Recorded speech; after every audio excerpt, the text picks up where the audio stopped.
9 o'clock. All right, everybody, it's 9 o'clock. Let's call the meeting to order. Could you take roll, please?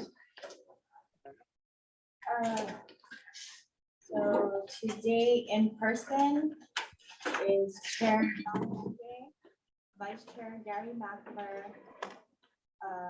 Secretary Sean Sasaki, Directors Jason Bradshaw, who is remote, Jay Kimura in person, Carol Ryman, and I believe that's all I see. Unless I missed anything. Okay, very good, thank you. Yes, moving on to item number 2, approval of the regular meeting minutes for the December 8th, 2022 meeting. Can I get a motion to accept? So moved. Carol, can we get a second? Second. All right, is there any discussion, any additions or deletions to the minutes? No, if not, all in favor? Aye. Thank you. Opposed? Hearing none, motion carries. So the executive session. Okay, so yeah, we'll defer the approval of the executive session minutes when we go into the executive session. Oh, yes, I forgot about that. So as for the any directors online, is there anybody or anyone attending the meeting at your location? If so, could you please identify them? No, by myself. Thank you. Very good, thank you. All right. Mr. Chair, at some point we do need to read the protocol for testimony as well. Oh, yeah, yeah, you could do that now. Sure. Good morning. Thank you, Chair Mindy. Anyone wishing to provide oral testimony should follow the following protocols. Your testimony must pertain to an item on the board agenda. Oral testimonies are limited to 3 minutes, subject to the discretion of the chair. When testifying, please identify yourself, your name, and the organization or group you represent for the record. Please note that this is an opportunity for you to communicate your concerns to the board. However, neither the board nor the staff is required to respond to your questions during this forum. Finally, for anyone wishing to submit written testimony, instructions are posted on the front page of the agenda under the section entitled Public Testimony, which is posted on our website. Thank you very much for your kokua. All right, thank you, Denise. All right, moving on to the item number 3, the executive session. Selection and hiring of an executive assistant pursuant to section 201H2B Hawaii revised statutes. The Board of Hawaii Housing Financing Development Company anticipates convening an executive session pursuant to section 92-5A2 Hawaii revised statutes, HRS, to consider the hire of an officer or employee where consideration of matters affecting privacy will be involved. Can I get a motion to go into executive session, please? Motion. Thank you, Sid. A second. All in favor? You, I get the record show. How are you doing? Good, good. Okay, so we are in executive session. Yeah.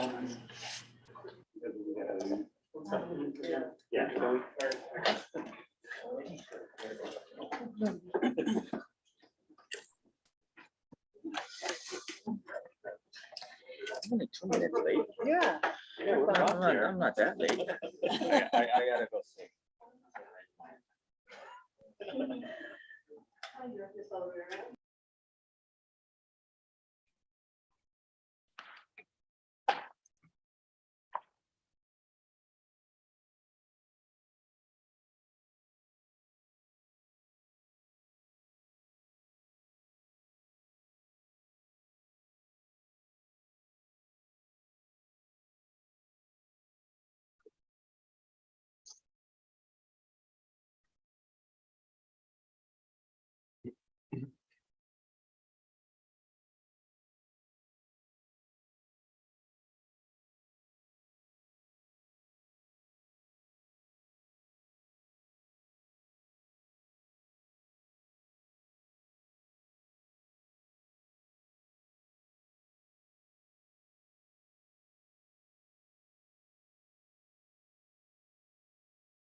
Crazy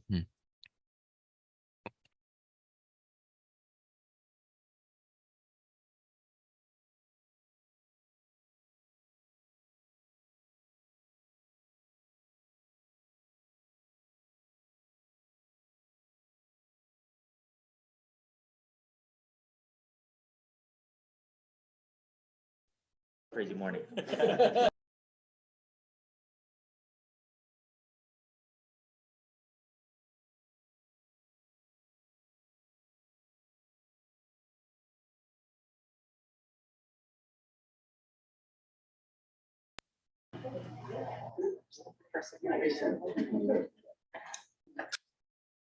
Thank you, everybody.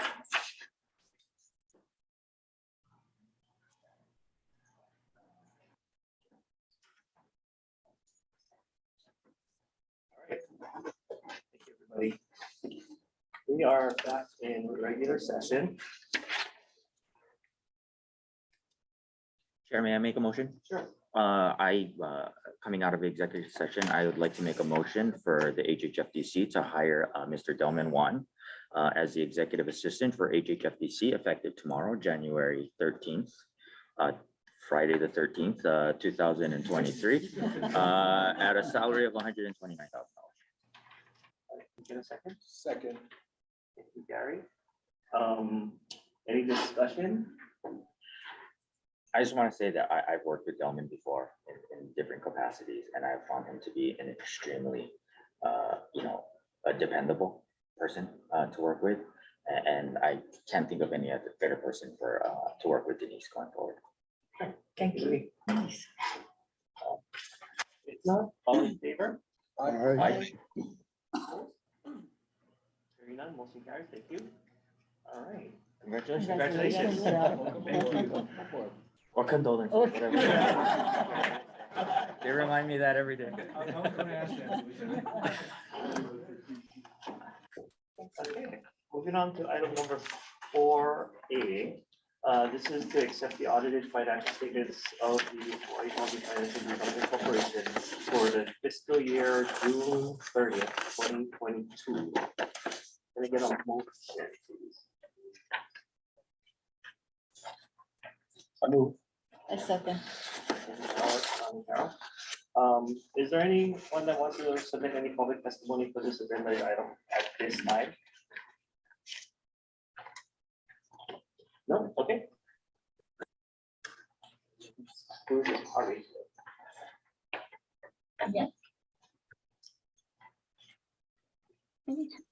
Happy New Year and good morning. This is Holly Osumi, Chief Financial Officer of HHFDC. I will be presenting the results of the audit along with facts and discussions of financial activities in a PowerPoint presentation. I will now attempt to share my screen.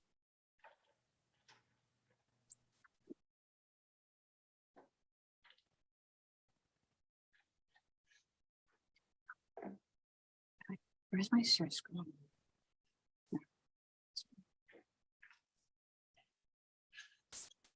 Oh, you can talk. Oh, no. Screen. Oh, sorry.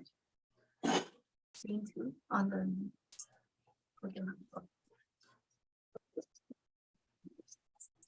Yes.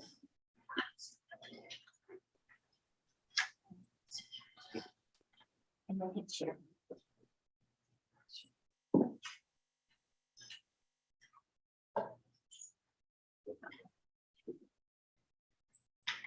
Okay, I think I'm ready.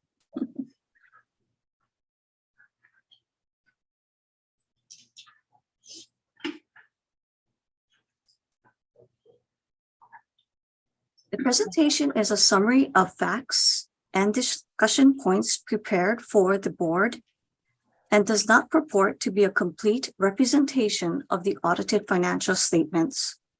The entire financial and compliance audit report will be made available on the HHFDC website.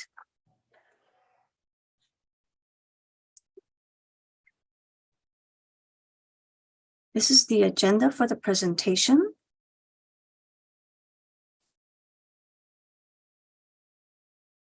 The auditor Acuity LLP issued reports on the financial statements, internal control over financial reporting and on compliance and other matters, and compliance report for 2 major federal programs. These reports were issued on January 11, 2023, yesterday. We have representatives from Acuity with us this morning.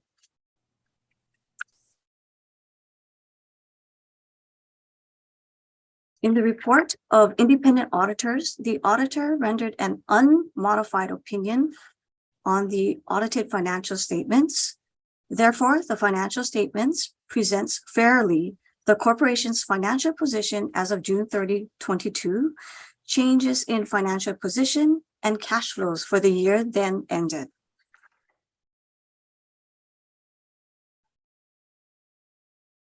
In the report of independent auditors on internal control over financial reporting and on compliance and other matters based on an audit of financial statements performed in accordance with government account auditing standards, the auditor did not identify any deficiencies in internal control that are considered material weaknesses.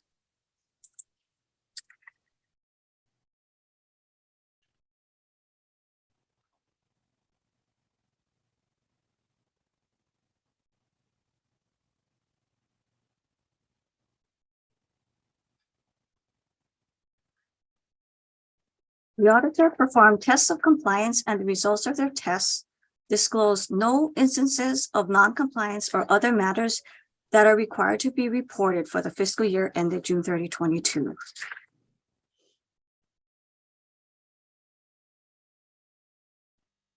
In the report of independent auditors on compliance for each major federal program and on internal control over compliance required by the uniform guidance, the auditor identified 2 major federal programs, Home Investment Partnership Program and Homeowner Assistance Fund. The auditor opined that the corporation complied with all material aspects with the types of compliance requirements described in the OMB compliance supplement. Okay, let's take a dive into the financial statements. There are 2 types of funds of the corporation. First, governmental funds are comprised of funds that are financed by public funds, whether from the state or federal government. Second, proprietary funds are comprised of enterprise funds, which are used to account for those activities for which the intent of management is to recover the cost to be sustainable. The statement of revenues, expenditures, and changes in net position, or statement of activities, presents how the corporation's net position changed during the fiscal year. Here is a depiction of the past 6 years of the statement of activities. Expenses are noted in blue, were relatively flat, except for fiscal years 20 and 21, which were the years that were severely impacted by COVID pandemic activities. As for revenues, as indicated in the blue, other than in 2019, where a gain of 25 million was recognized on the sale of leasehold interest of 5 multi-family rental properties from the portfolio sale, in all other years, revenues were influenced by the recognition of allotments for the DERF and rental housing revolving fund infusions.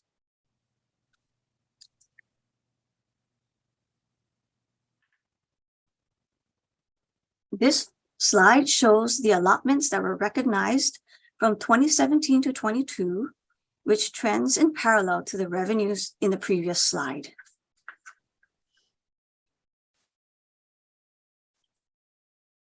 Next, the statement of net position.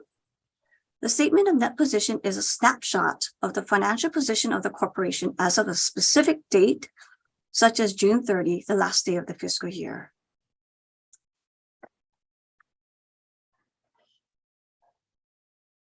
This graph depicts the trend of assets, liabilities, net position, and deferred inflows and outflows of resources over the last 6 years. Assets, as noted in the green line, show an incline, while liabilities in the blue line show a decrease. And accordingly, the fund balance resulted in an increase of 105 million to 1.6 billion, primarily from the activities of general obligation bond funds, rental housing revolving fund, and the dwelling unit revolving fund.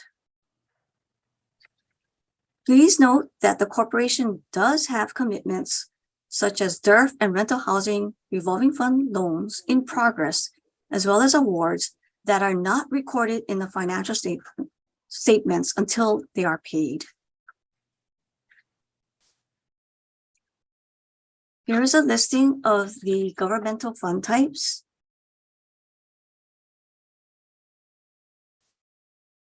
And this is a short description of each of the different programs and funds. For fiscal year 22, HHFDC administered one new federal funded program, Homeowners Assistance Fund, or HAF, while two other programs, the Coronavirus Relief Fund program, referred to as the Housing Relief and Resiliency Program, and Rental Assistance Mediation Program, which commenced during FY21 due to COVID, wound up during FY22.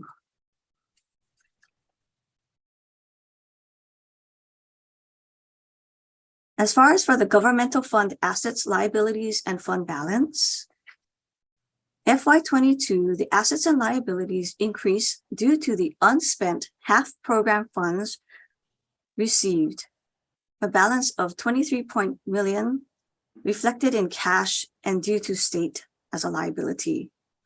Fund balance or net position increased by 38.7 million as a result of net allotted appropriations of 65 million, offset by transfers out to the proprietary funds of 26.3 million.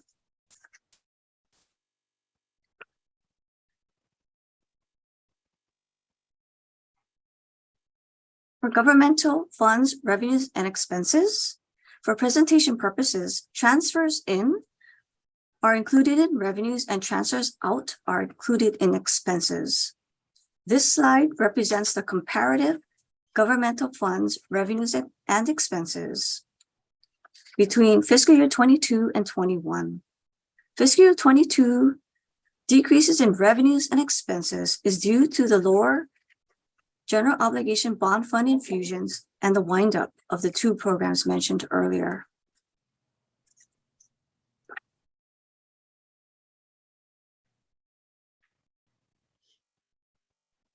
This slide shows the fiscal year 22 revenues and expenses by each governmental fund type, reflecting the significance of allotted general obligation bond funds to the overall governmental funds.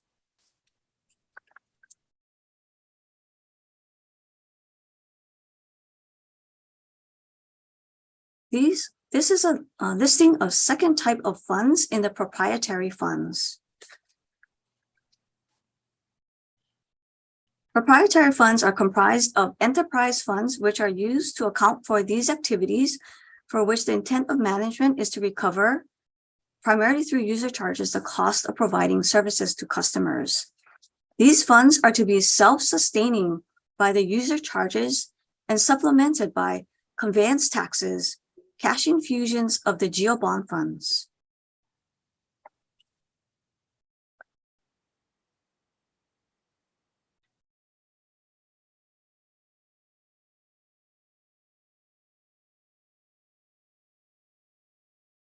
For the proprietary funds, revenues and expenses, decreases in revenues in fiscal year 22 are largely due to the decreased infusions.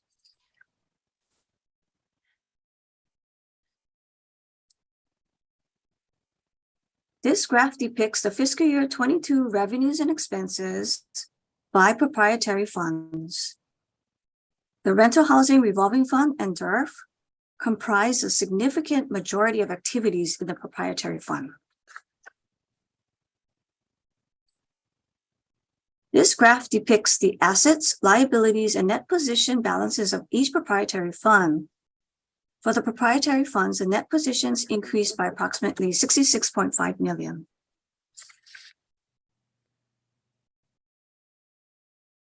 Rental housing revolving fund.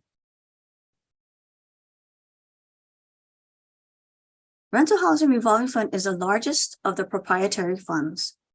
Accounts for the state funds, repayments of financing, and interest earnings from the financing and investments of such funds to provide developers of qualified rental housing projects with loans and/or grants for the development, pre-development, construction, acquisition, preservation, and rehab of rental housing units. The fund also incurs administrative expenses that are directly related to the time and resources necessary to carry out the purposes of housing programs. The net position increased by approximately 45.7 million to over 1 billion. The increase is primarily the result of collection of the statutory maximum in conveyance taxes received from the Department of Land and Natural Resources, interest earned of 8.5 million, offset by 1.1 million of operating expenses. Although 1.6 million liabilities and deferred inflows of resources as shown in the statement, the corporation had loan commitments that are not recorded until it is paid, as well as another round of applications under review. As of June 30, 2022, there were 56 millions of loans closed and funding, 201 millions of loan commitments approved by the board, however not yet closed, and 264 million of pending applications for the fiscal year 22 funding round, subject to review.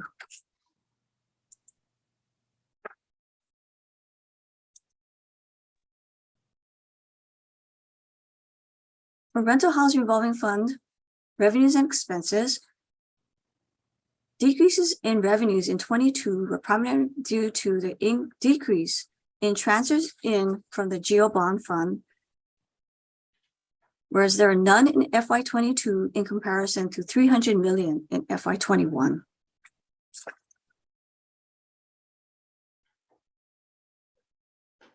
Dwelling Unit Revolving Fund, or DURF. DURF is the second largest proprietary fund.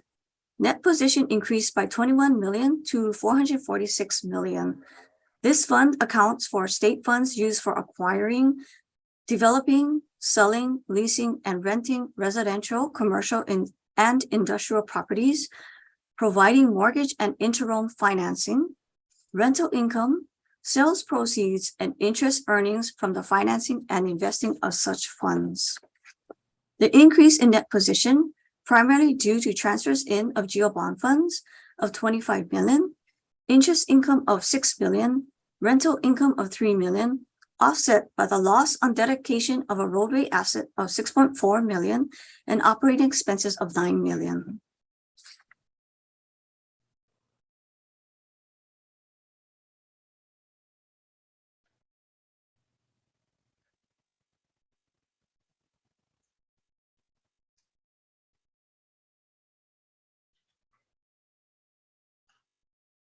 Fiscal year 22 revenues decreased in as FY21 recognized a one-time gain on the sale of the leasehold interest of 31 million in comparison to transfers in of 25.1 million in fiscal year 22.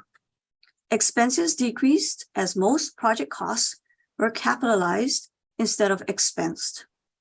Also, with the sale of the rental property in fiscal year 21, less program expenses were incurred in 22. Although we had these reductions, it was offset by a one-time loss of 6.4 million on the dedication of a roadway of Kamakana villages to the county of Hawaii.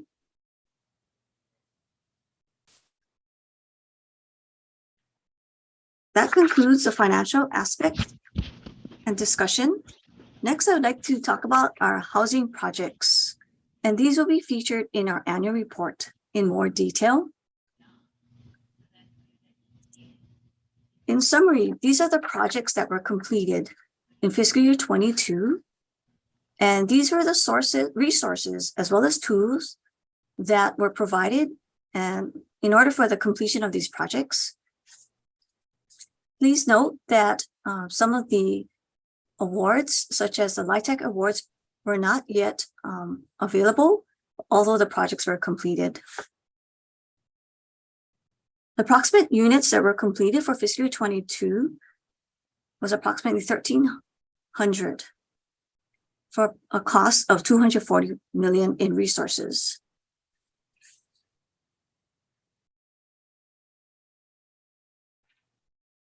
Here is the housing projects pipeline.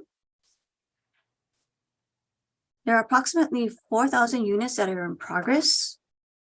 They're in plan stages and as well as in construction.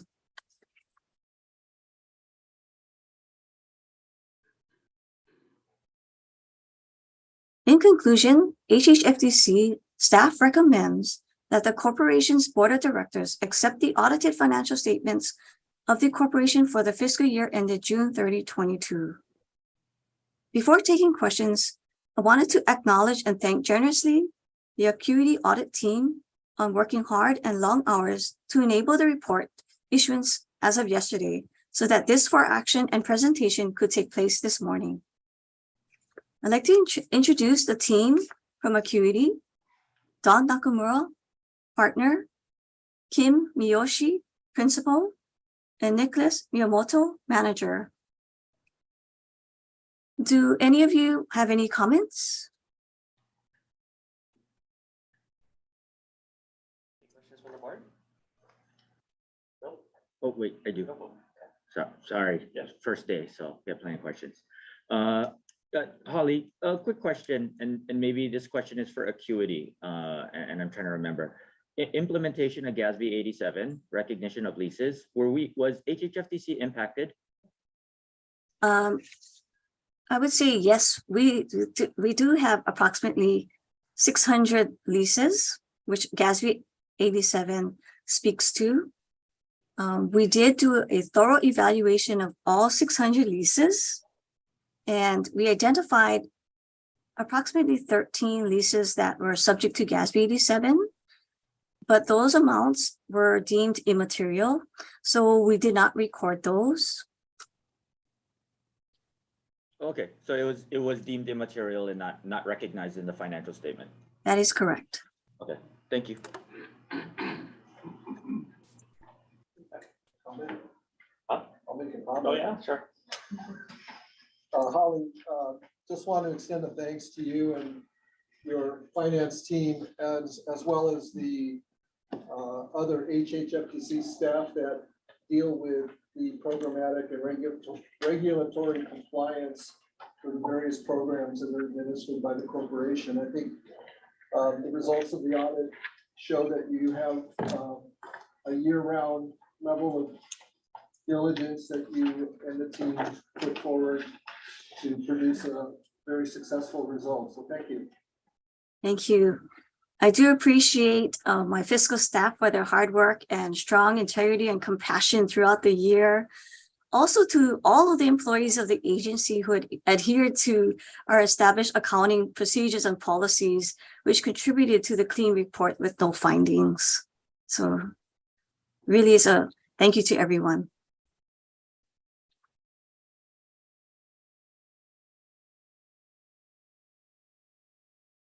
Any other questions or comments? If not, please feel free to see me anytime.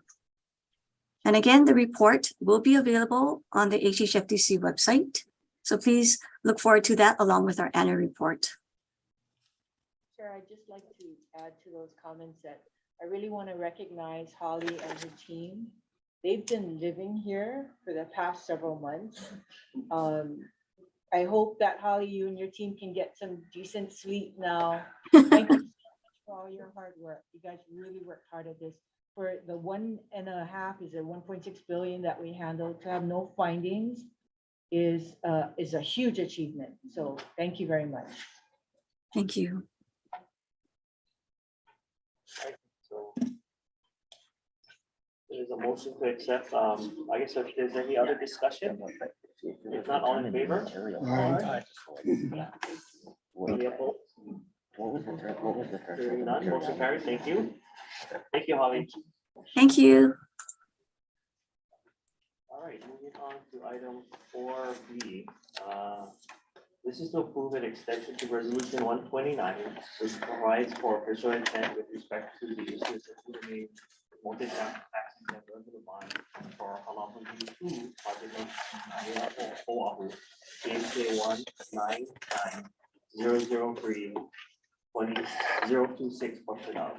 Can I get a motion, please? So Can I get a second? second. All right, is there anyone that wants to offer any public testimony for this agendized item? Seeing none, okay. Go ahead. Good morning, Chair, members of the board. David Oy, Finance Manager for HHFDC. This first item deals with Halava View 2, as mentioned. It is the first tower of a two-tower project in IAF. This tower is 155 units, one manager's unit serving 30 to 60 AMI. It has studios, one bedroom and two bedroom units. The original award for this project was July 11th, 2019. At the time, this project was awarded $40,200,000 in HMF bonds and $2,664,038 in federal and state LIHTC. The project received an extension to January 31st, 2021, a second to January 31st, 2022.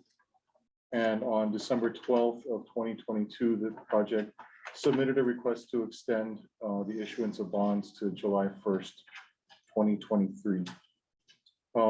This project is actually the second of three phases. Halava View Phase 1 is an existing 121 unit project. And that was a 9% LIHTC and RHRF project supported by acquisition rehab in 2014. There is another tower, Halava View Phase 3, that we will address here today as well. It's a concurrently planned 146 unit tower. The plan right now is for Halava View 2 and 3 to move forward as a single project and will be owned under a single ownership entity. So going forward, upon approval today, all items will be moved forward as Halava View Phase 2. So the project right now is requesting his extension. They're waiting on their building permits. They're expecting their superstructure and foundation permit to be issued in February 2023. We are currently on bond calls to close this project right now. So financial closing is in process. The closing is expected to be in March of 2023. So again, awaiting final approval of building permits. The developer is working with Polycona Permitting and Planning as its permit expediter.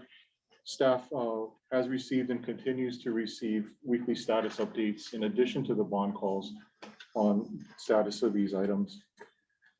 Staff has reviewed the request and does recommend the extension of the Halava View 2 HMF bond issuance extending from January 30th, 2023 to July 1st, 2023, provide additional time to close the project.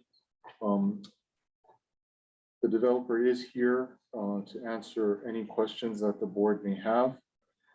Otherwise, staff recommends extending the deadline to July 1st, 2023, and authorizing the executive director to undertake all tasks necessary to effectuate the purposes of this for action. Thank you. Is there any questions from us? Go ahead, Eric. Maybe you can answer this question, David. In the request for extension letter from Mr. Michael, dated December 14th, 2022, it indicates that the checklist for closing bonds and rental housing revolving funds is substantially complete.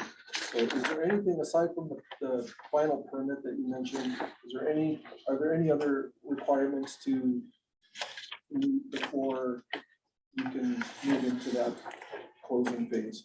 No, we're currently on bond calls right now. So the checklist does have items that cannot be met until a certain point of closing, just as a matter of standard. But the items that are expected up until this point, with the exception of the permits, obviously, have been met. On bond calls, we continue to make progress.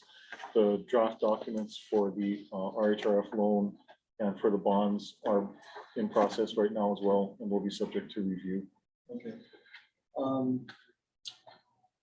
It's also mentioned in the letter that the updated approval date for the building permits is February 2023.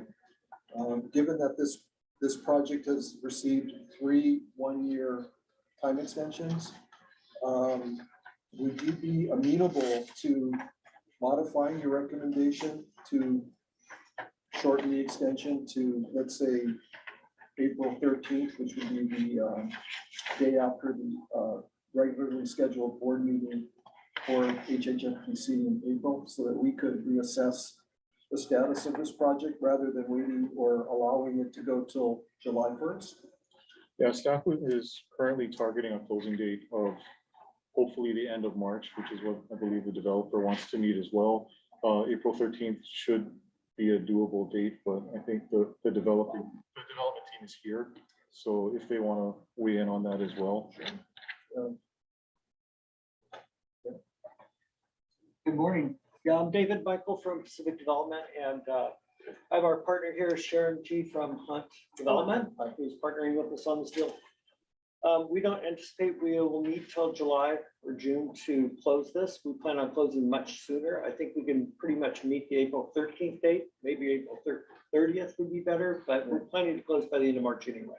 Yeah, well, my thinking on the 13th would be to give the board an opportunity to see where you're at on the 12th and to reassess if necessary. We could do that. Like David said, we have our grading and foundation permits. We've got an agreement with JP Morgan, our equity partner, and Bank of Hawaii, our lender, to close soon. So they're ready to go. We're ready to break ground on this finally after many challenges have been overcome. So we're ready to go. Yeah, as I was looking at before action, I realized that my first board meeting on this board was to approve this project. Yes, thank you. That seems like a long time ago. Time flies when you're having fun. But yeah, we have overcome a lot of challenges with the Navy, with a HUD regulatory agreement, 201H. We have a 300-unit, 25-story building that's wedged between the high-speed rail and the Navy base. So we've reconciled a lot of different requests, and we're at the finish line now. So Great. I would love to see you get over that line. us too. Thank you. Anyway, I don't know if that needs to be made. So in Chair, the do you have to form of modify the To recommendation? modify the recommendation. You don't need a motion to modify the recommendation, you can just make that stuff, because the motion is just to approve the extension. Your internal date can change as you want. Okay, so we will accept the board's recommendation to extend till April 13th, instead of the stated July 1st, 2023. Chair, Yes. just to add on to Gary's thing, would it be possible to add on the agenda for that meeting to just a status update from the executive director with regards to the actual closing date? Yeah. And hitting that April 20th, just so that we have it agendized, that we'll at least understand where we are.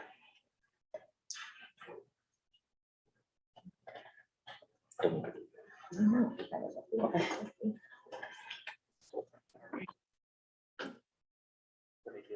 Anybody else? If not, all in favor? Aye. Any opposed? Hearing none, motion carried. Thank you. All right, moving on to item 4C. This is to approve an extension to the rental housing revolving fund project letter of intent for the Halal View 2 project located in Oahu, KFK 199003026. Question. Can I get a motion, please? Second.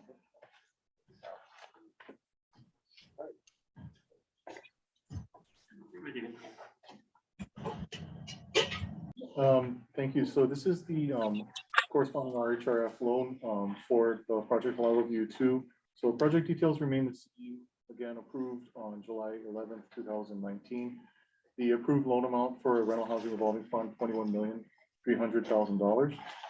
The approved loan term for this was 55 years with an interest rate of 0.25%. after year 3, based on 55% of available cash flow. So the extension request that was received requested the extension to July 1st, 2023. Based on the previous for action, we will make a corresponding recommendation and that request to be to April 13th, 2023.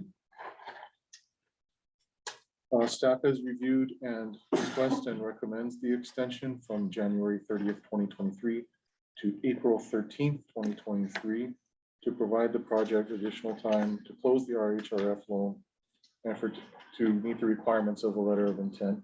There will be no changes to the terms or other changes to the loan otherwise. Staff recommends that the board approve the extension to the rental housing revolving fund letter of intent for Halal Review project Halal Review 2, and also authorize the executive director to undertake all tasks necessary to effectuate the purposes of this action.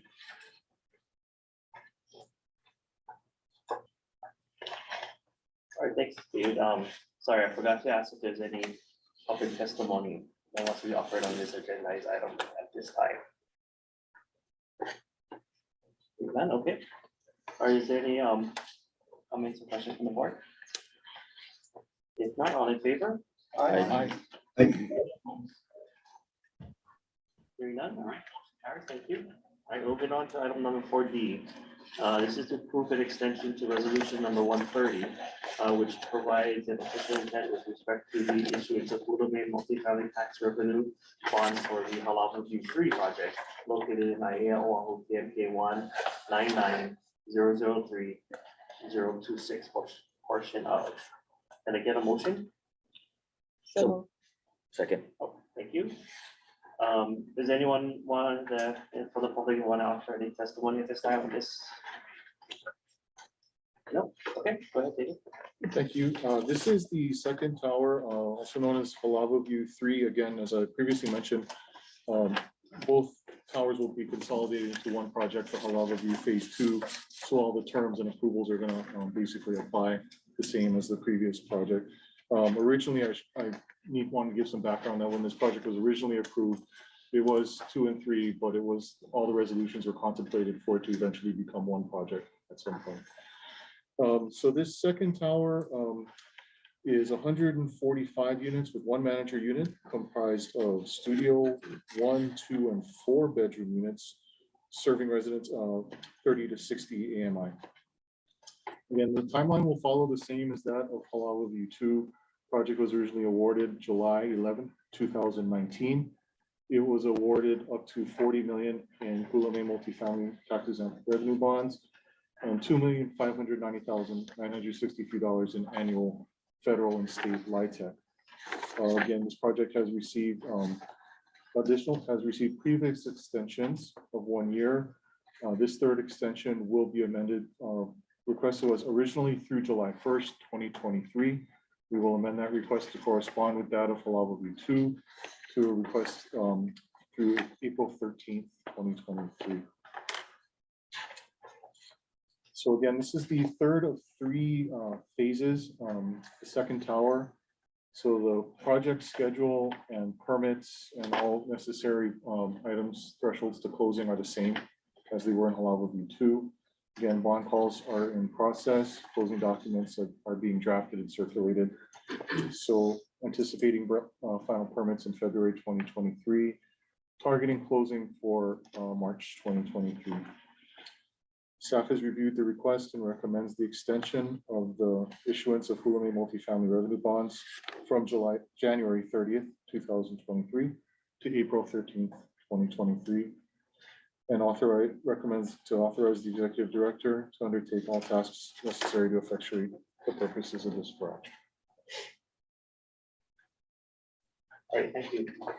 Is there any questions or comments from the board? If not, all in favor? Any opposed? Hearing none, motion carried. Moving on to item number 4E. This is to approve an extension to the rental housing revolving fund project letter of intent for the Halal Review 3 project located in IAL Oahu KMK 199003026 portion of. Can I get a motion, please? So moved. Second. Is there anyone that wants to offer any public testimony on this agenda item? Nope. Okay, go ahead, David. Thank you. This is the corresponding RHRF award for the Hawaii View 3 project. Loan amount of 21 million. Again, same project details as the previous for action. The original, again, loan amount approved for the project is $21 million. The loan terms for this loan, 55 years at an interest rate of 0.25% after year 3, at 55% of residual cash flow from the project. Staff will amend this recommendation for extension to correspond with the others. Recommended extension will be through April 13th, 2023. So staff has reviewed this request and recommends the extension from January 30th, 2023 to April 13th, 2023 to allow the project additional time to close the RHRF loan and fulfill the requirements of the letter of intent. There will be no other changes to the loan structure or its terms. And staff is also recommending Board of Directors authorize the Executive Director to undertake all tasks necessary to effectuate the purposes of this for action. All right, thanks. Questions or comments from the board? If none, all in favor? Aye. Any opposed? Hearing none, motion carries. Thank you. Alright, moving on to item number 4F. This one is to approve the resolution number 181, which amends resolution number 136 by increasing the intended issuance amount of the Hulu multi-family tax exempt revenue bonds. And 2, a request from the developer to increase the low income housing tax credit reservation for the Kaiulu o Kapilani project located in Hilo, Hawaii, KMK 324025048. Can I get a motion, please? So moved. Second. Thanks, Sean. Is there anyone that wanna offer any public testimony for this agenda item? Hearing none, all right. Are you handling this one today? Okay.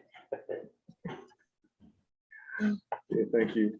So this for action is in reference to resolution 181 dealing with Kaiulu o Kapiolani. This is a 63 affordable unit, 1 manager unit project located in Hilo, Hawaii. This project consists of 2, 3, and 4 bedroom units, serving those in the 30 to 60% AMI range. This project received its RHRF award on, received all of its awards on December 12th, 2019. Extensions to the bond issuance were awarded by the board in 2020, 2021, and another request has come in for this year that was awarded in 2022. On November 15th, 2022, the awardee submitted a request to increase the tax exempt issuance of Hulane multifamily revenue bonds and state and federal LIHTC. So the increase requested in HMMF bond issuance is up to $23,041,000 from the original $17,832,960.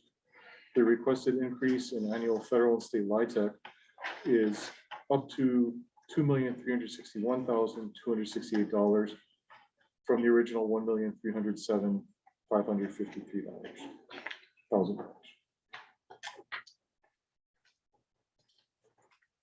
So Exhibit C of this for action provides a line-by-line detail of each item that's been increased as part of the request.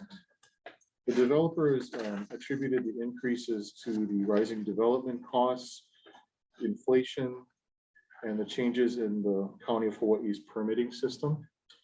Also, it was noted that the project has not increased its, has not refreshed its project numbers since its original award date in 2019. They're also noting that the increasing the amount of stored materials. So basically the project is not able to use just-in-time materials delivery. So they're ordering a lot of material in advance, which means they have to store this, and there's increased cost with storage of supplies and materials for the project. Originally, the developer came in late last year with a larger request for increase in resources, larger than what we are presenting today to the board. Staff and the developer worked together to reduce the original request amount. Developer went back to their vendors and contractors. The original, and so the ask at this time that we're presenting to you is represents an $8 million reduction in the original ask for additional resources to the project. Staff has thoroughly reviewed the amended request and recommends the approval of the following. The approval of resolution 181, which amends resolution 136 to increase the integrity tax exempt issuance to $23,041,000 from $17,832,960.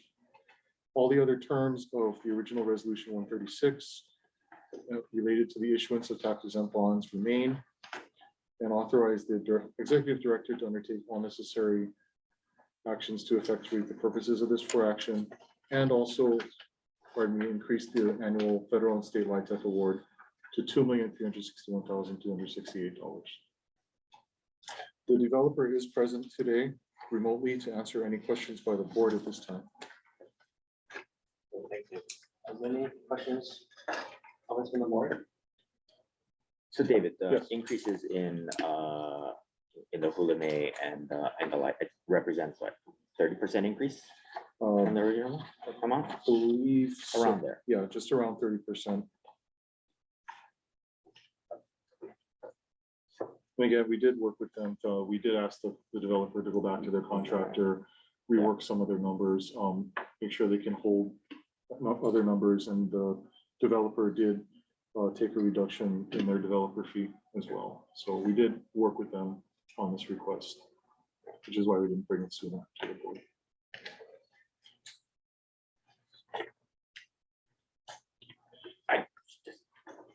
The sign of the times, man. 30% Yeah. increase in 30% increase in cost. So my question is for the developer, Mr. Bigry.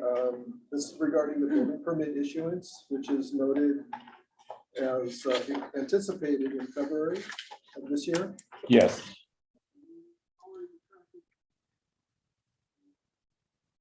Can you hear me?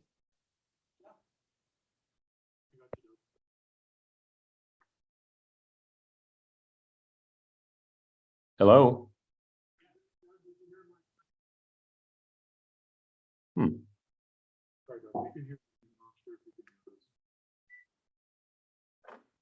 I'm sorry, I don't know why I can't hear you. Yeah, Doug, just holler when you can, when you pick us up. I can hear you now. David, I'm sorry. No. Yeah, there you go. Yeah. Yeah, Doug, I just wanted to ask you about the building permit, getting your final in February. How are you tracking? What's it looking like at this point? Yeah, I think we submitted back in September, and it's going okay. I think it'll be within 30 days, of that, if we can't get it on that date. I think the limiting condition will be probably financing right now, because we haven't started the bond calls. You know what I'm saying? So that'll probably be the longest lead time. And I did want to say one thing to clarify, just real quick. We did not just go back to our vendors. I wanted you to know that the fee that's left in there is being used to buy the land. So this is a break-even deal for us, essentially. So we'll carry the land, and then when we get our fee, we'll use that to buy the land. So that was one of the reductions in cost. It wasn't just to the vendors. Second question I have is regarding the construction costs. Is it still based on an estimate, or do you have a agreed upon price with your contractor? We haven't signed anything yet with the contractor, but we have an identified contractor, and this is the cost. We're using Coastal Construction. So they've been with this project probably now for maybe a year to 18 months, something like that. So it's a pretty solid And I don't think, and just so you know, that it is the sign of the times, but we're hopeful it doesn't go in the up, you know what I'm saying right now? We're seeing some easing in the market. So looking at closing in April 2023, when do you anticipate signing that construction contract? Normally we'll sign it probably, and we won't sign it until we get probably closer to closing, probably in another 30 days or 45 days, something like that.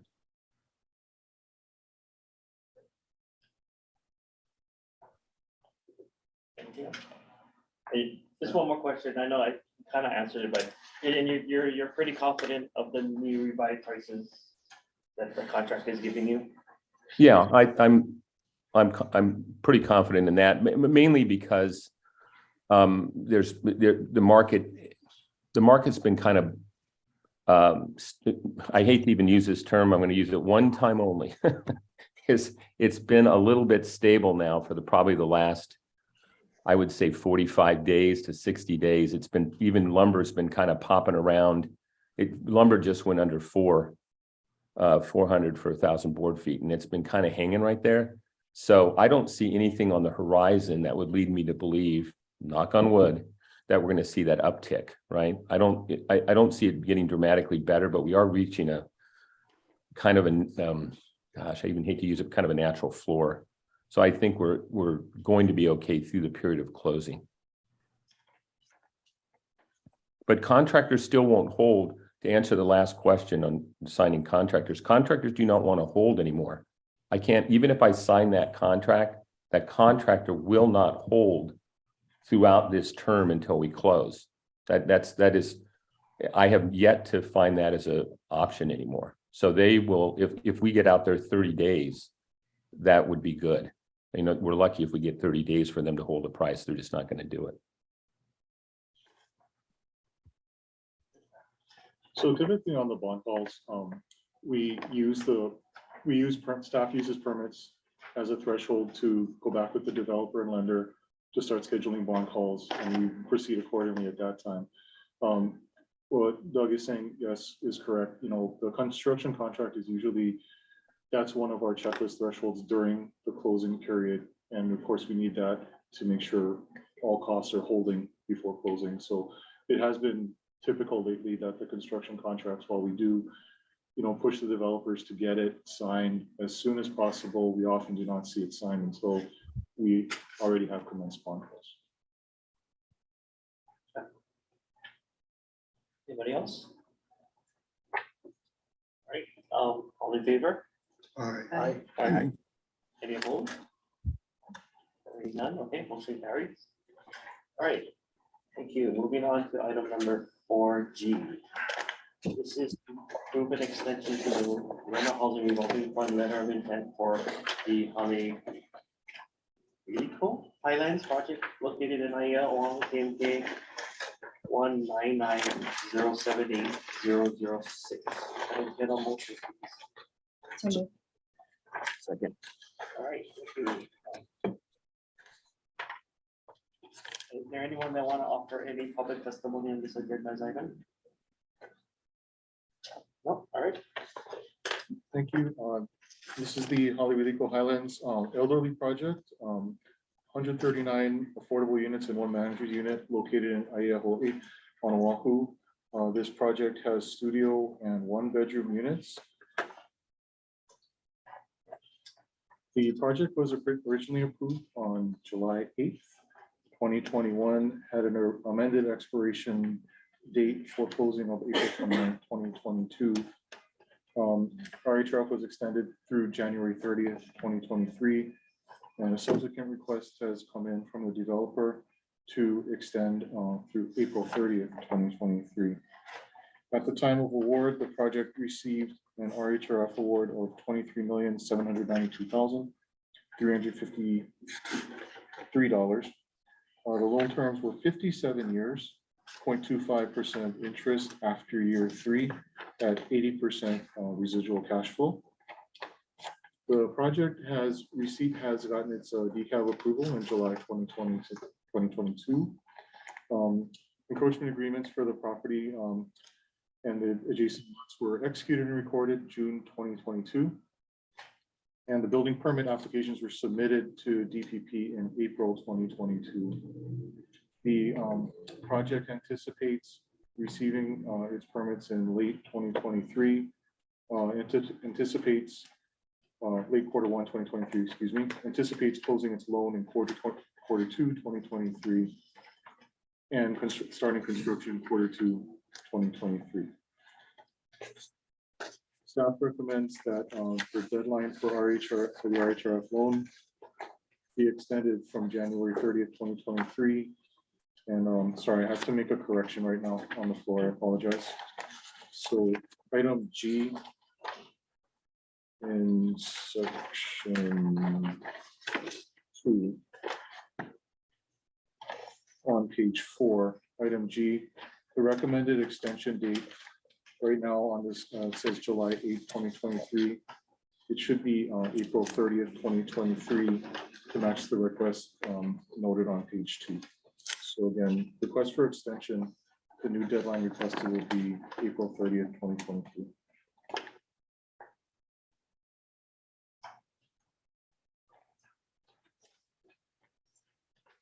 So staff recommends extending the deadline for the rental housing revolving fund letter of intent for Hale-Wilico Highlands to April 30th, 2023.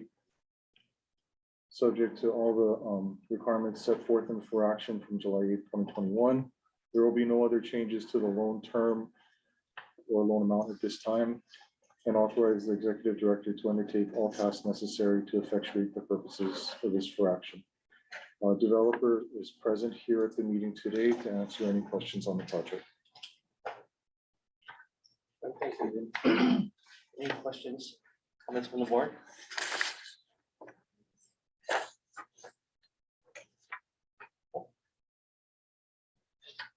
No, all right. All in favor? Sorry. Oh, yes, I have a question. yeah.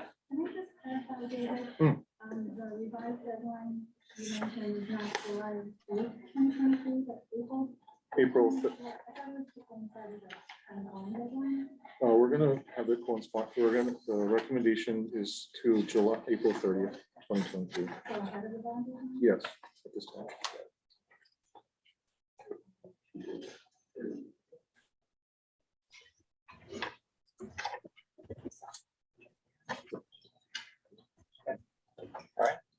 All in favor?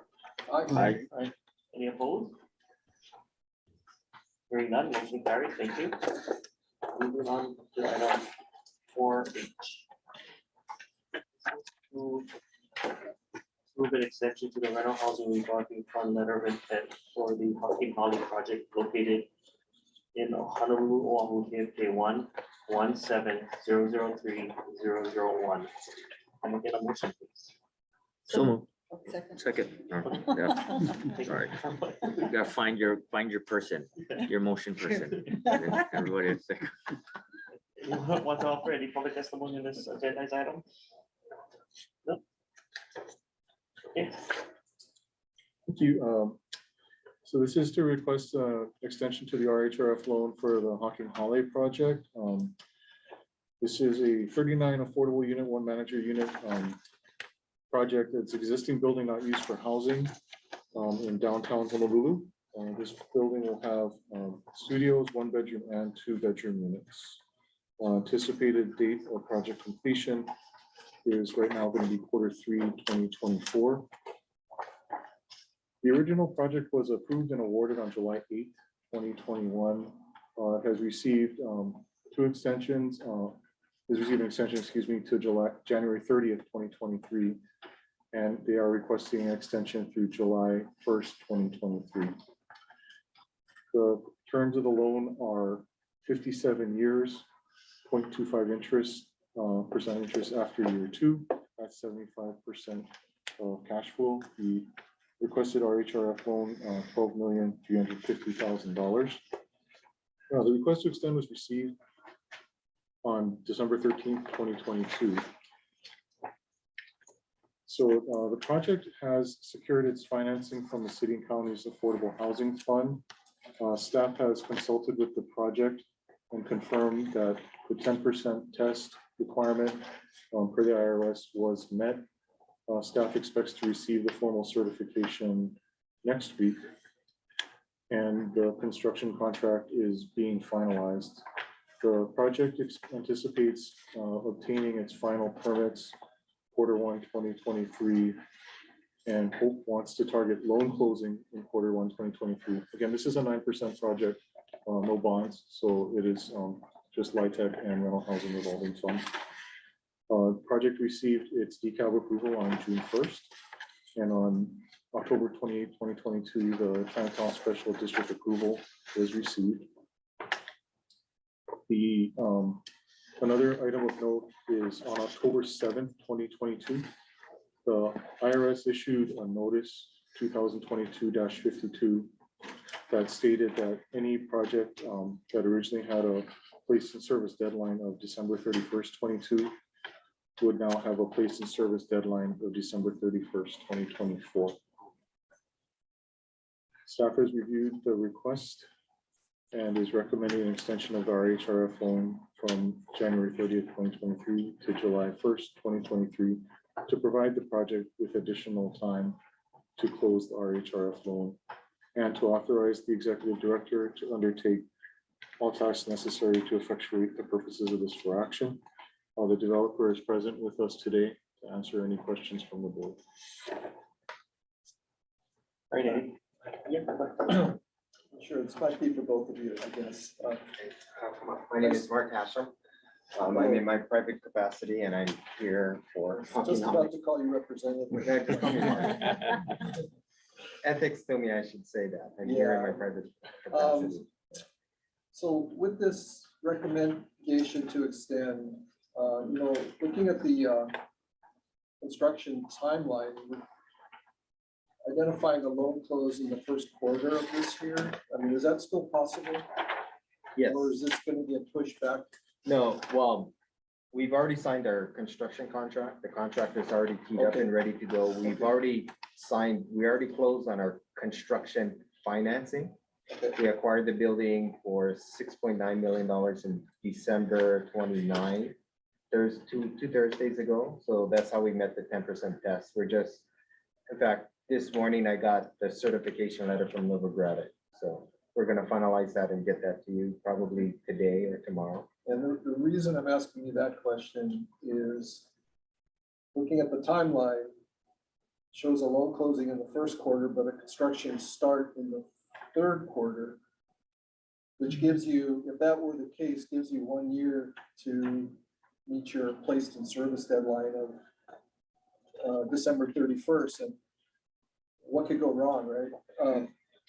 So I'm just wondering if you see a way to accelerate the start of your construction. Yes, I think we're trying, officially, I think it's July 1st is the date that we're hitting, but the contractor is trying to push that up earlier. I want to finish this earlier because every month that we hold this project is $40,000 a month in financing costs. So good to hear that. right, every month that a month earlier to close is a lot of money.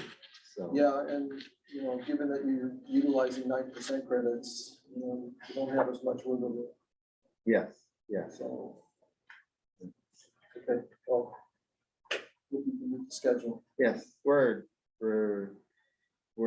on track. We're looking to close, right now we're geared up to close in March of this year for the rental housing revolving fund. We got to coordinate with HHFDC and kind of squeeze our way into their pipeline too. So, yeah.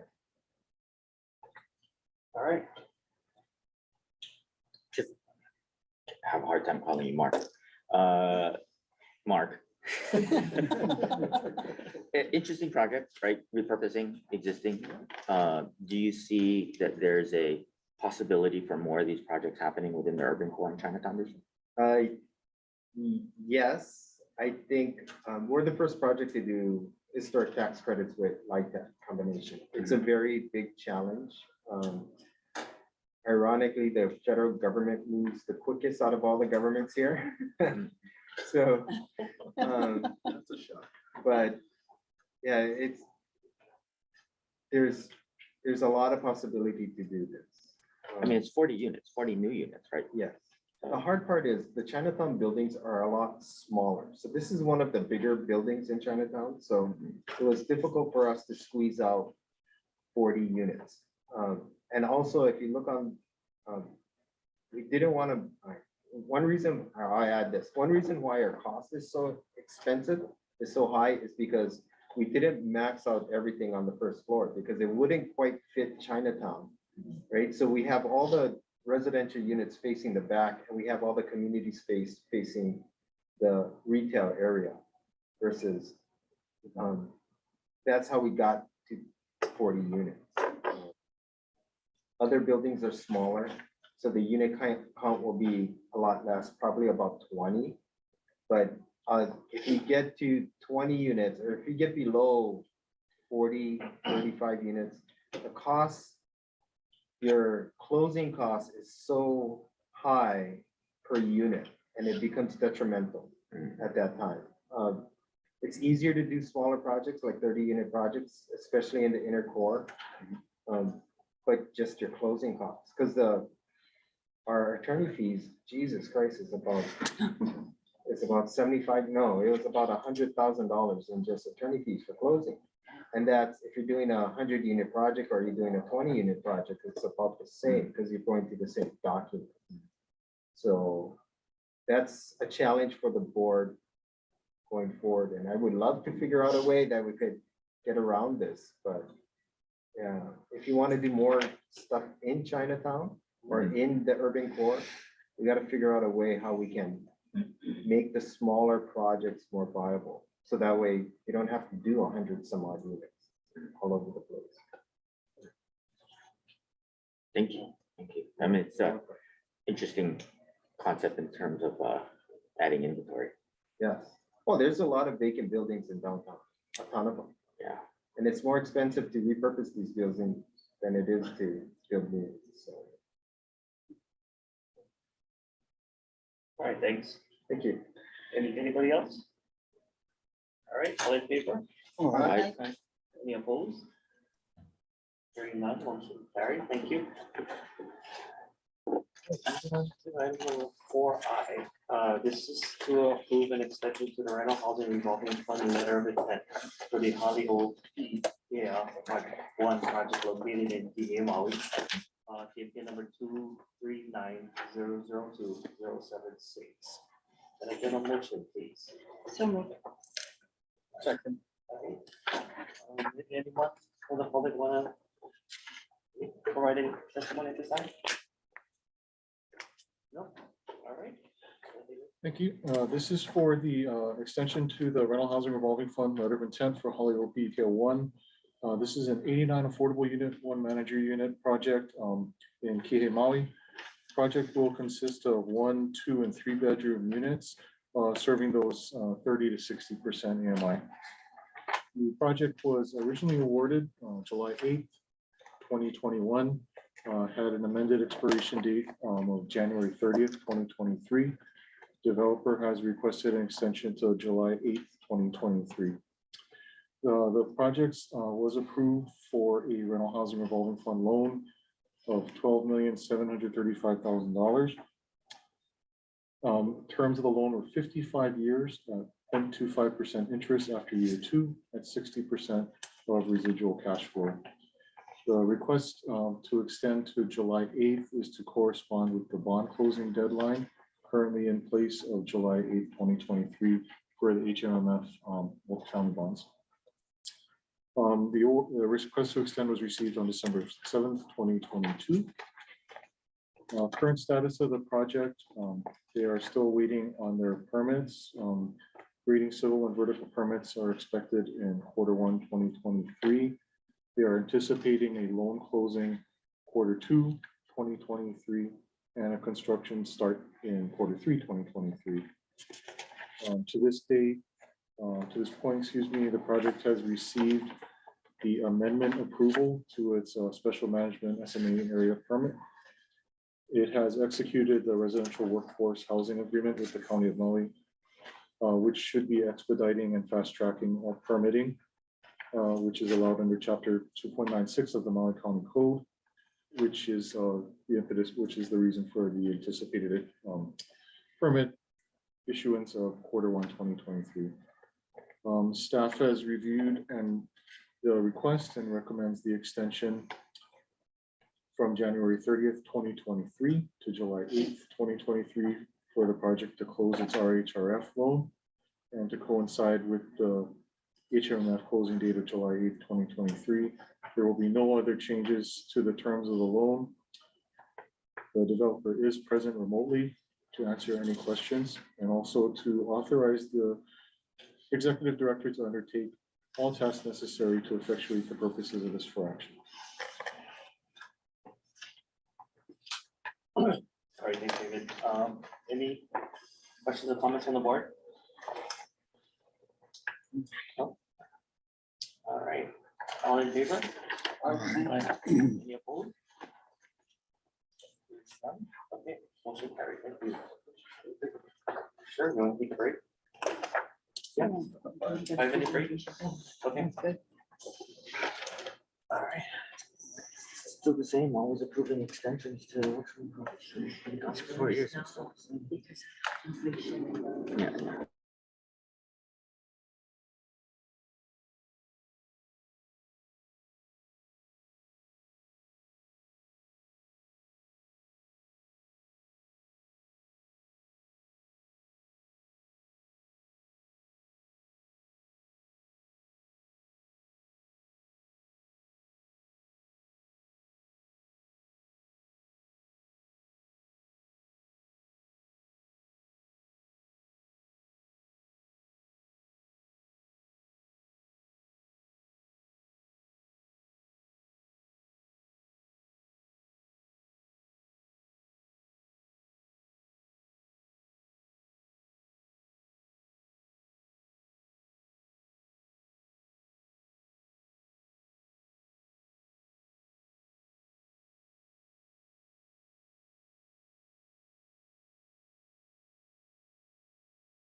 you. So moving on, to item number 4J. But yeah. This is to Like, we should approve be done a with it. reservation for low income housing tax credits for the Lima Ola Apartments project located in LH Hawaii. PMK 421001 54 lots 2 and 45. Can I get a motion, please? Oh, wait, did we do the one before already? Or we're on Lima Ola now? Yeah. Oh, okay. Can I get a motion? Motion. Oh, thanks. Second? Second. Thank you. Is there anyone that wants to provide any corporate testimony on this agenda item? No? All right. David, is this yours? Thank you. So this action is to recommend the approval of a reservation of low-income housing tax credits for the Lima Ola project in LA, Hawaii. This project is 84 affordable units and 1 manager's unit, serving 30 to 60, 30 to 80%. 1, 2, and 3 bedroom units. The anticipated place in service date for this project is Q3 of 2024. This project will be using private activity bond cap that has been allocated to the county under HRS 39B-2, 2.41% of state of Hawaii's bond cap is allocated to the county of Hawaii. And the project will be using a portion of that. The staff, HHFDC, has developed procedures for reviewing and issuing credits to projects that are requesting LIHTC credits without issuing bonds. On September 7th, 2022, the Hawaii County Council adopted resolution number 2022-34, declaring its intent to issue taxes as bonds. The separate hearing, the tax and fiscal responsibility tax hearing that was required by the IRS was held, and evidence provided to HHFDC such. And on December 7th, 2022, the County of Hawaii issued a declaration of official intent to reimburse expenditures relating to the project with the proceeds of taxes and bonds that are requested. So the project has to meet for HHFDC. Project was reviewed and met the minimum threshold requirements for HHFDC published both an allocation plan and then other requirements of IRS section 42. Project is requesting $2,351,150 annual federal LIHTC over 10 years and $1,134 in state LIHTC for 5-year period from the state's non-volume cap pool. The project has secured financing not only from HUD, but secured HDF funds for the project as well. The project anticipates receiving its building permit for the 122, closing its own for the 122, starting construction well during that period, and again completing construction for the 2024. The staff has reviewed the application request recommended to reserve to reserve up to $2,351,232 federal and state LIHTC in accordance with provisions attached to the co-action of the G. Also to authorize the executive director to undertake all necessary tasks to ensure purposes of this co-action. Also, I would like to call on the developer who is present today for presentation to the board on this. Mr. Chair, before we go to that, for board members, this will be the first test where county is issuing bonds. We're just coming to the project. We have to work through all of this pilot, figure out how we're going to put it. So the next batch coming will be from the city, but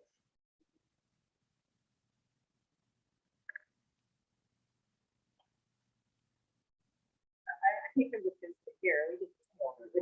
Good morning, Chair, members of the HHFDC board. My name is Ms. Honey Makeba. I'm the president of AHE Group and happy to walk you through the Lima Ola transaction. I think the most important and interesting component of this project is that it is the very first project since I was 25 years old in 1999, where the bonds are being issued by a county and that HHFDC is providing. I'll walk you through the presentation of the project. You can ask questions, but we responded to an RFP that was issued by the county, and we received in January of 2022. So about 12 months ago, we received the approval and award of this project, and we've been working through the execution, and we'll be prepared to close and starting on. Right, we'll be prepared to close. So Lima Ola, this is AHE Group. AHE Group, for some of you that I don't know, I started this company in 2014. I've been involved in affordable housing here in Hawaii since 1995. We have 21 properties in Hawaii. We have a little under 2,000 units, serve about 4,500 people here in Hawaii. This project, as I said, is, as previously said, is Lot 2 and Lot 45 of Lima Ola. Lima Ola is important. The master plan community on Kauai, and it was actually the county housing agency has been involved in this. Terry Macker was there, and maybe for 10 or 15 years. So in advance of us receiving this property, it was a master plan, the environmental assessments were complete, the infrastructure was constructed with a dirt loan from HHFDC. So it's, as I said, workforce housing development area. Each section is a different demographic. We're approaching 2 of the sections, Lot 2 and Lot 45. One side of the project will be for families, and the other will be for Puna. The infrastructure is there, and the land is leased from the county of Kauai. We are doing new buildings. It's affordable for 75 years. We have a tranche of between 30 and 80% of the AMGI at different levels. So we're trying to really get a broad demographic of housing in this area. It's as you would say, sort of typical wood frame construction, concrete slab on grade, and the property is in the center of this master plan development. It's a community building. Project cost of about $50 million. Here's the layout for Lot 45, which is the multifamily building. It's a mix of 1s, 2s, and 3s, and there's a community. I'm sorry, there's a management office. We're trying to really encourage people to use the community facilities so that there is not a community room on the space. Lot 2 is the Kupuna housing with a central entry and units facing the street with central parking. So all of the units look out onto the parking. And it's a layout with one entry that we really like in our senior housing. This is the third that I have on Kauai. It is fourth, if we count one was unpaid. Importantly and interestingly, this property is the beneficiary of congressional funds. So congressionally, a portion of it which will be used to construct the senior component and the community center. It has support from the County of Kauai, as recently said, from Home and Housing Trust Fund. These projects are really great. And the structure is really great because the County of Kauai offers Section 8 up to about 20% Section 8 units. So when they do that and they project-base these vouchers, then we go back to HUD and we, have a steady stream of income, which can really help us to leverage additional debt. It's something that they don't do at the city and county of Honolulu. They do on the Big Island, and they do in Maui. But it really is critical to this. So I don't want to gloss over the 20-year HAP contract on the 21 units.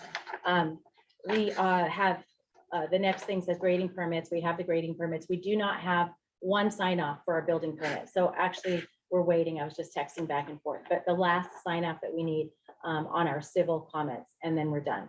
And we'll pull our building permits. We also have just hired at the AHE group, a residential services coordinator. So we're taking housing and we're trying to enhance that and understand what the residents need. Some just want holiday parties.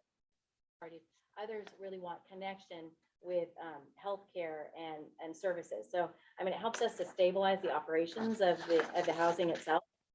Different elements of the AHE group, and it's our AHE coordinated services. So we just hired a full-time staff member on our staff that's doing that.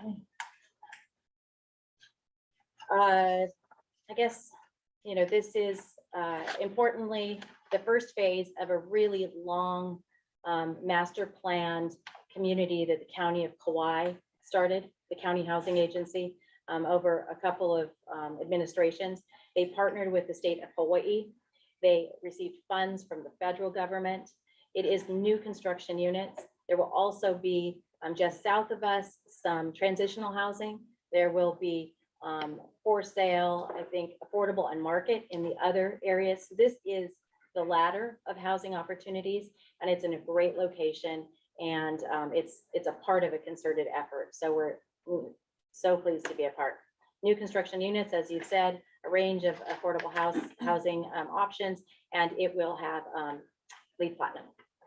I think it will be our 6th on the other. So I think that's, oh, pictures. There you go. Pictures. 2 stories for the families, central lanais that overlook the gathering spaces. Same thing, 1 story on the senior side. There, we're ending it with photos, I guess. The contractor on this is unlimited, in case anybody's interested, and we've executed a contract with them. Any questions? Well, thank you. Yeah. Any questions from the board? But no, I probably more for David. Since this is kind of this process where the counties are going to start doing their own closings and everything. How did you feel about them kind of handling it? Were you comfortable with their ability to execute on those?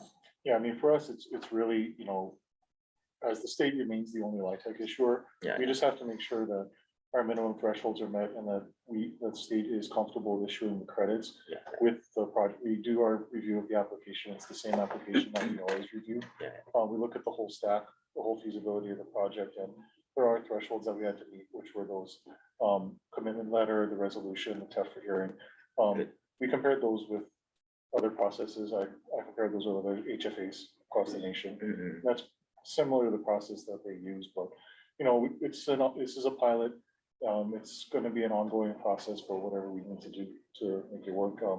It was pretty smooth. AHE Group was great in getting us all the information that we requested very timely when we asked them for things, and we had a lot of open conversations about what was required.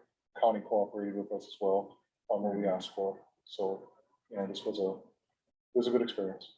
I mean, like in the past, when the counties basically just distributed these credits back to us, right? And normally the developer would just run the project through us. Mhm. We would do the closing, we would issue the LIHTC, but now we kind of have a little bit of this bifurcated process, Mhm. which is fine because, I mean, the county should take a significant amount of interest in how these projects are going through. So I guess this is the first one around, and Well, this And one then went now- very smoothly because Kauai County really had it together, and they only have less than 2.5% of the bond. yeah, that's Shooting, so they have a very small pot. I think they have to accumulate it for 3 years. We're using 3 years of bond cap. Yeah. Yeah, so on- For this. for that one project. Yeah.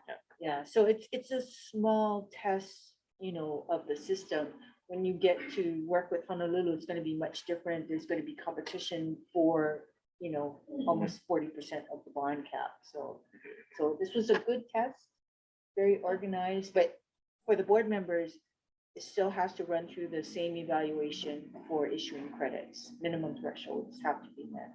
So, which was all met. It's the same application. We just, complete the application, submit it. We'll come back to you for 8609s too, right? So 8609s and as well, and also during the closing process, HHFDC will issue the required 42M letter for light tech credits. That'll be issued through us to at the time of And the closing. 8609 was what for enforcement? Well, the 8609 is where we report once the project is placed in service, the exact amount of light tech credits so that the owners can start collecting their credits. At the end. And this one is just light tech, right? No rental housing on this one? Correct. That's correct. Yeah, no rental housing. So it's a straight tax exempt bonds issued by the county of Kauai. Yeah. And 4% credits from HHFDC. Mhm. And I think we'll close in the next 60 days or so and start construction. That's incredible. Awarded in Yeah. January of 2022. We designed it, excuse me, we designed it, we permitted it. We're doing our subsidy layering review right now with HUD for our Section 8. With to be fair, you did a speedy review of our application and looked at the important, and salient points and got that right back to the board. So, yeah, Awesome. we're, That's incredible. Fast track permitting policies within each county can really help and shorten the time yeah, to get these projects out.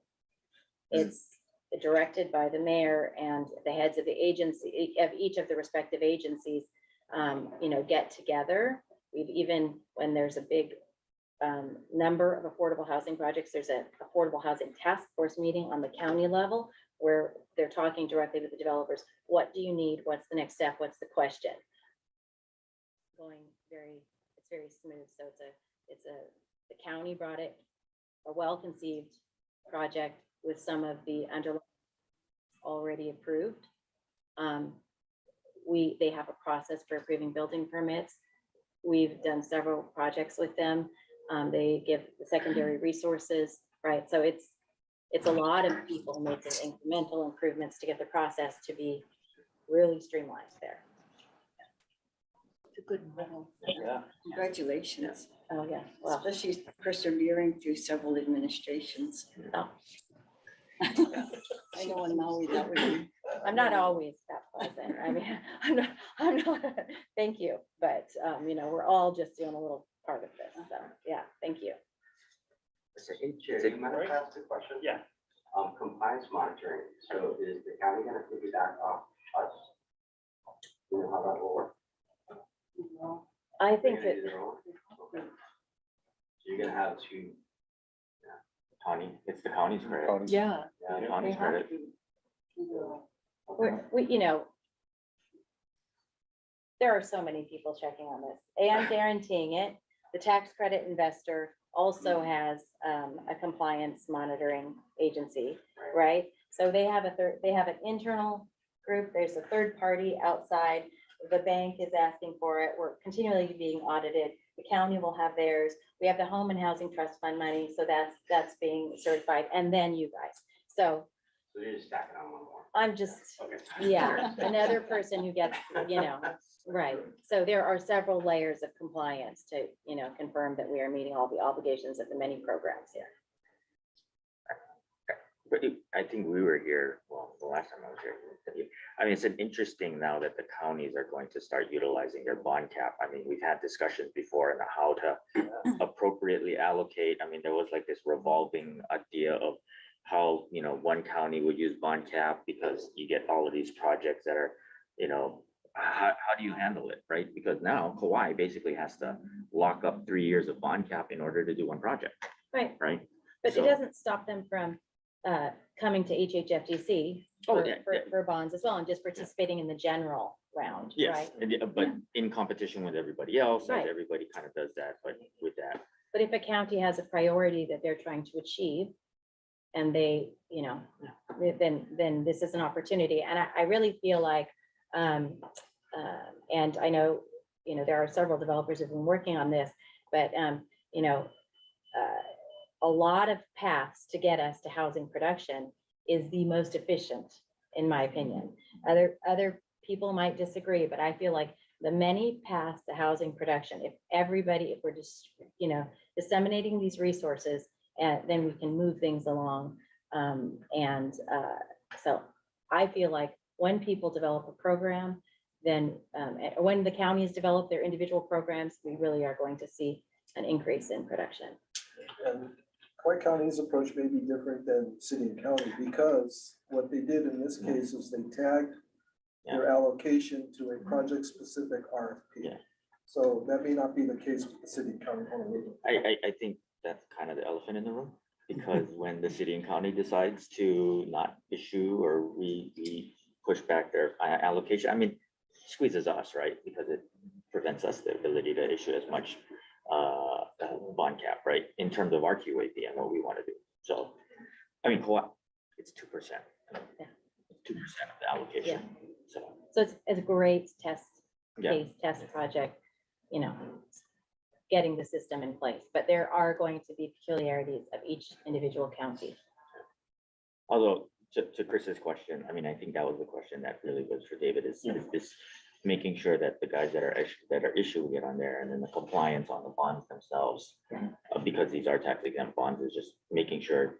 I mean, I know it is the county's credit, but from my perspective, it doesn't matter if it's the county. I mean, the state still gets kind of like. It's not county's credit. The private activity bonds are not the credit of either the county or the state. Yeah. Private activity bonds are actually just supported by the operations of the particular project, issued specifically for that project. Oh, but no, I'm not talking about that. I'm talking about the compliance associated with the use of tax exempt bonds. Right. And in ensuring that the tax exempt bonds are utilized in such a way that it doesn't impact the states.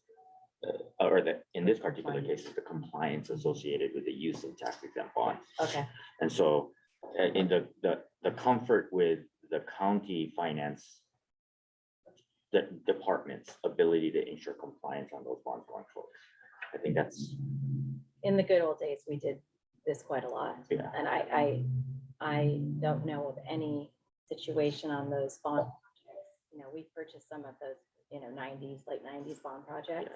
And there haven't been any. Yeah, the IRS is just getting a lot more kind of, compliance is a big issue with associated use of tax exempt bonds. Yeah. Sorry, just inside baseball. All right, Bill. And anything else? All right. Call for the question. All in favor? Aye. Any opposed? Hearing none, motion carries. Thank you. Thank you. Okay, so moving on to number 5. Discussion on the status of lease rental for the Whitehall unresidential lot. This is this is Oahu. executive session, right? Oahu. Number 148. No, it's just for discussion, right? So I think we don't need a motion, and then I just offer, is there anyone that wants to submit any public testimony on this agenda item at this time?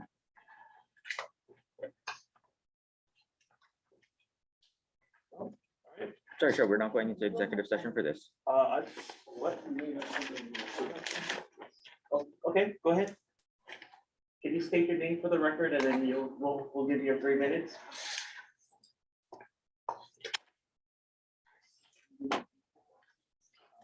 We can't hear you, John.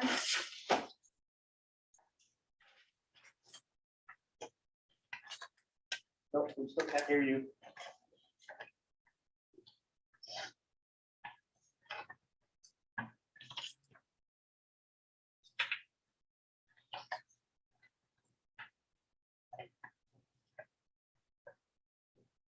Okay, how's that? Okay, now we can. Okay, great, thanks. Sorry, computer settings coming in here from White Holy. Just you know, we're paying close attention to this. We remain concerned. We want to see HHFDC especially be supportive of agriculture. As you folks all know, you know, we went through a couple of stabs at strategic planning, neither of which resulted in a final product. But that said, a good foundation for planning ahead. And we continue to look for better options, to be honest. You know, we want to continue to look at things like potential for land trusts, a different management scheme, We are passionate about trying to support agriculture. That's the most important thing to us.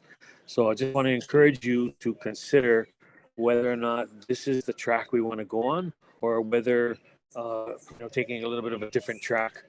In the long term, HHFDC has a daunting task to manage a place like Waiahole, because in addition to ag and residential lots that you also have a pretty vast area of conservation lands that surround the valley.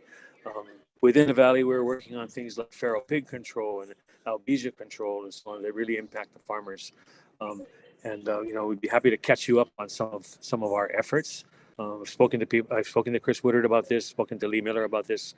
We want to keep a dialogue going that aims at a more positive outcome. So anyway, thanks for giving us a little bit of time. Thank you for your testimony. Sure. Anyone else? What's outside? Just Makani. Oh, okay. All right, Chris, so do you want to say something before, or you want to just go into executive session? The only thing I wanted to do is introduce Lee Miller to the board. She'll be sticking around for executive session, but Lee Miller was recently hired as a property management specialist. She's the property manager, the new property manager for Waiahole Valley. And being the property manager for Waiahole means a lot of things. But Lee, if you could just tell the board just a little bit about your background, appreciate it. My work is primarily in commercial, some residential, and I've had a little bit of experience with LIHTC in that I worked for Finance Factors and we developed Palihua. And so I got to know HHFDC from the part where I have to comply. So that was good. My most recent, I've worked for Kamehameha Schools in Waikiki, as well as at Windward Mall. My most recent position was with OHA for Kaka Kumaka. And I wanted to continue working with an organization that has a good mission statement and contribute. And I think I found a perfect place over in Waiahole. I grew up in Kaneohe. I'm very familiar with the area and I love it out there. Huge find for us. Welcome aboard. Thank you. Yeah, welcome aboard.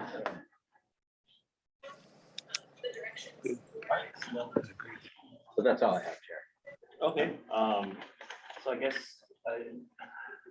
so the board of directors of the Hawaii Housing Finance and Development Corp anticipates convening an executive session pursuant to section 92-5 A3 HRS to deliberate the authority of persons designated by the board to conduct negotiations to acquire public property or during the conduct of such negotiations, and section 92-5 A4 HRS to consult with the board's powers, duties, privileges, immunities, and liabilities as it relates to this matter. Can I get a motion to go to executive session? So move. Second. All right, all in favor? All right, we are in executive session. Are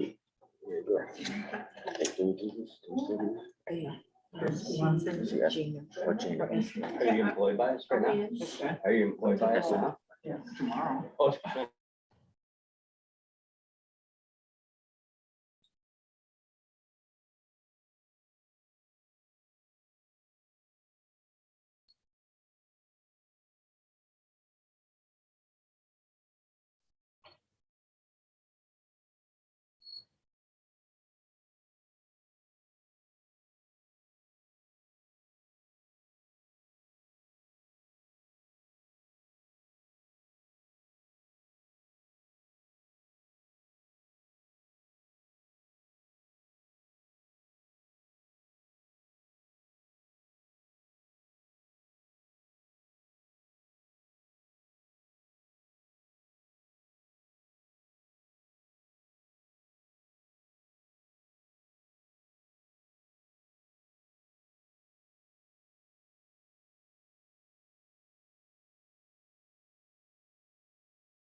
Committee. Moving item to item 5B, discussion on lease rent negotiations for Waiholi Valley Agricultural Park and Residential Lot Subdivision, commercial lots.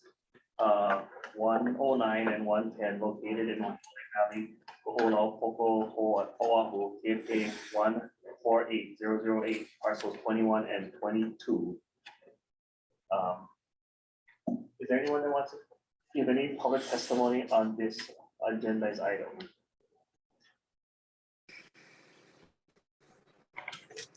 All right, hearing none. We got one. Can you hear me? Yeah, we can hear you. Okay, good. Yeah, sorry, I gotta chime in. I have multiple hats on. I work at Key Project in Community Resource Development. I sit on the Kahalu neighborhood. Are you still there? Yeah. Yeah. Still can hear me? Yeah. Yeah. I sit on the Kahalu neighborhood board, and as you folks well know and have responded to, you know, we've issues have been raised around the traffic and concerns and so on, where Waiholi Poi Factory is. This is where Waiholi Valley Road and Kamehameha Highway meet. Looking down the road a piece, we are going to be looking at bridge replacement. No question about that. That has to happen. It's a pretty high priority for Waiholi Bridge. That will have an impact on this discussion. And as I've raised in our strategic planning discussions, you know, this zone down here by the highway, the floodplain area from the whole floodplain area from Homestead Road all the way out to Waikani, but in particular Waiholi Valley Road out towards Waikani. You know, 100 years ago, this was all low. You didn't have structures down here, and we've got sea level rise to contend with. There are a lot of things to be looked at. We did not really look hard at this area in the strategic planning effort, and I think we need to. With conversations with Dean folks about the potential. There's a vacant lot down the road a piece away from the intersection, about a 1 acre lot. The Waiholi Poi Factory is about a third of an acre, but down the road a piece, there is a vacant lot that maybe could be considered for future marketing and so on for Valley products. Another consideration is that for the lots that go along the highway that HHFDC has under lease, all of them abutting the highway, the constant flow of traffic and so on. This is why you're calling them the commercial lots, even though they're zoned agriculture. The Poi Factory alone, according to Hawaii Business News and Lico, brings in 100,000 a month. There's a lot to consider here in terms of the economics, the interface between the valley and the road.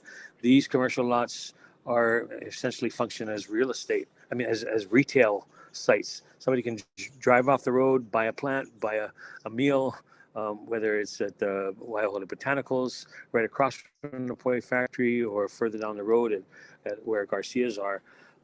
There's a lot more planning that is involved in it. So I just wanted to provide that as a little bit of context. These are different from the more Mauka ag lots where we're growing food, where we don't have that retail footage on the road and so on. So just wanted to provide that as a little bit of planning context, and I'll stop there. Thank you. All right, thank you for your testimony. Is there anyone else? No? Okay. All righty, so I believe this one too, that we are going to move into executive session. So the Board of Directors of the Hawaii Housing Finance and Development Corporation anticipates convening an executive session pursuant to section 92-5 A3 HRS to deliberate the authority of person designated by the board to conduct negotiations to acquire public property or during the conduct of such negotiations, and section 92-5 A4 HRS to consult with the board's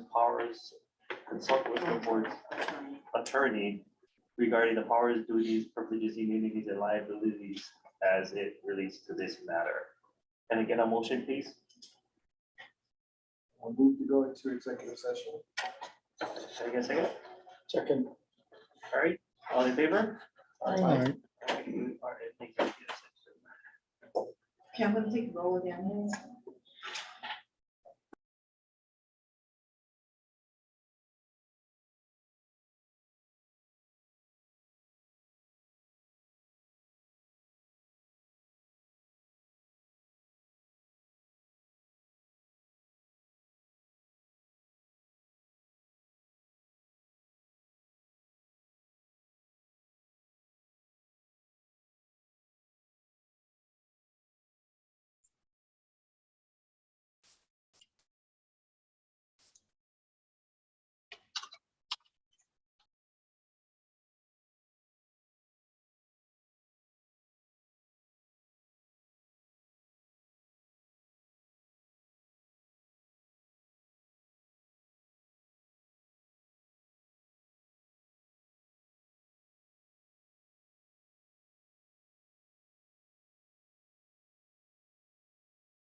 Yeah, we are back in regular session.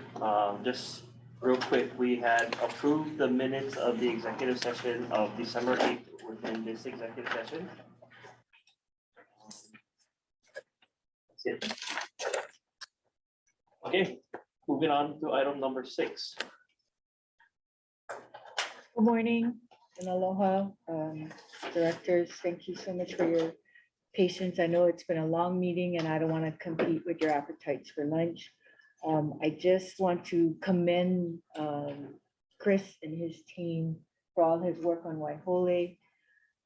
We're just still very grateful that he returned to us because a lot of the work really was at a standstill. So we really appreciate you coming back. Me personally. Appreciative that you took me back. I also want to commend the finance branch. This is an all-new team.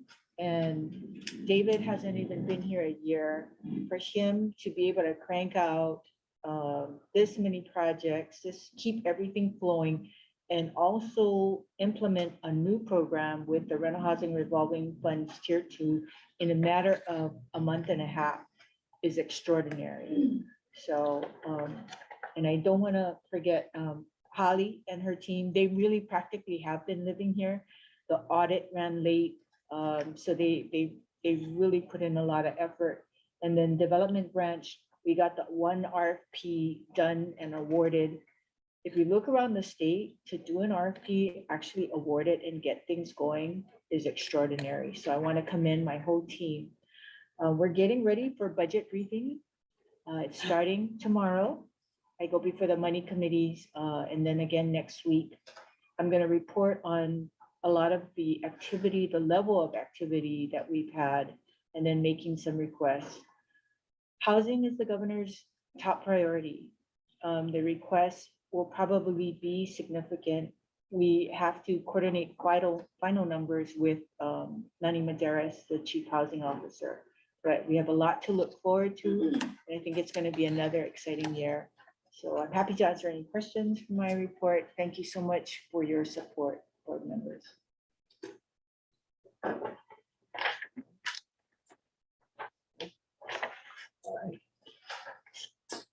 And then item number 7. Can I get a motion to adjourn? All in favor? Aye. We are adjourned. Thank you. Thank you.